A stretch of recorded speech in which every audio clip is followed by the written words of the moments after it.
Two of us, they're very well fed. Yes, they're very well fed. Can I tell you guys about our whole chicken thing? You got chickens? You did get chickens? Kind of.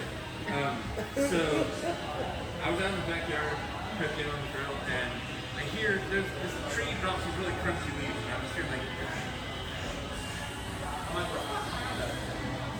and I look, and there's chickens slimy. And I was like, oh, Your tank, right? Full liquor tank, all liquor tank. 20-barrel brew house. We do have a mill down at the end. It's a hammer mill. So we're turning everything into a flour, sending it up to our grist case on top, and then mashing it. We end up, because we do turn everything into a flour, we get incredible efficiency. So about 100% calculated. So if you guys have never seen a mash press before? No. I think 2 breweries in California have one. I've seen it here. Brewery West and here, right? Oh, Yeah, wow. yeah. Trademark has it, but they have a different Trademark. brand. They have a different manufacturers. This is the Mira. It's very nice. They kind of invented the thing. It's pretty sick. It came with the building. So Does this help with efficiency as well? that does. So that's actually mainly that. The mill plus that is where the efficiency really comes into play. So you pound the flour through, and then it comes to these plates. Correct. And then you essentially, it sits on whatever your strike temp is, liquor tank. And then just push it. Kind of. So we'll actually mash in over there. So we still have a mash tun. There's just no false bottom. We have a steam injected mash tun, so we can do step mashing very easily. We can, on certain beers, we're mashing as low as like 100 Fahrenheit, which is incredibly low to do like a beta glucanase rest. Raise it up to 130 for maybe a protein rest, saccharification rest, and then mashing out at 170. So we can hit the whole range of all of our mash tuns very, very easily, and then send that in here. So this is basically like 40 different like lauter tons. So it's like a lauter. It's like a lauter, yeah. So we have a mash tun, no false bottom. This is basically 40 separate lauters. So each one of those holds 28.5 pounds of grain, and because of that, it's just incredibly efficient.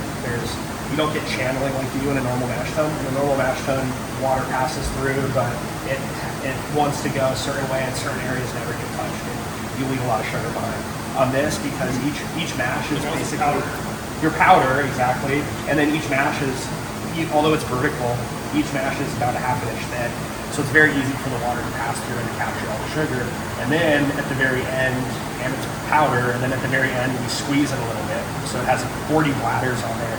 We'll hit it with compressed air. The air never touches the wort, but it squeezes each one and gets every last one drop of sugar. So there's never a risk of like a stuck mash because you're already floured. Kind of. You do like 100% wheat or 100% rye beer, right? It'll still stick, kind of, but not like the same. Like you can coax it through a little bit easier. But actually, so that's kind of, I think they don't really stick. But because it is pulverized and there are husks and there are false bottom, it's actually kind of stuck like every time. You just have mechanical components like the bladders and the compressed air and the filter strings to like force the liquid out. So, because if you were to mash like or mill like that on a normal mash tun, it would be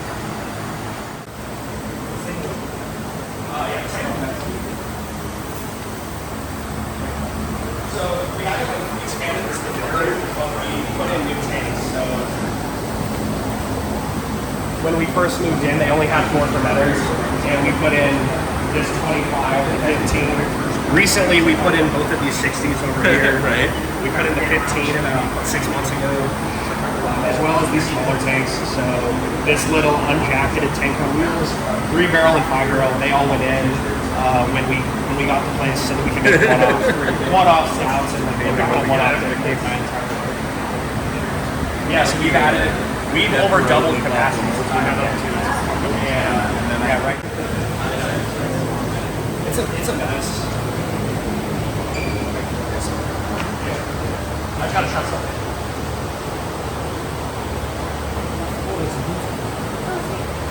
Pizza, you got a dartboard over here?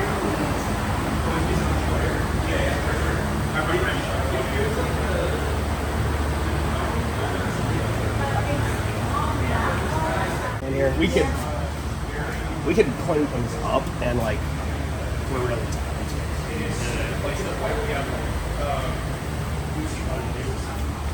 Yeah, we'll have to do buying all of this. It's expensive, but it's like gonna have to happen at some point.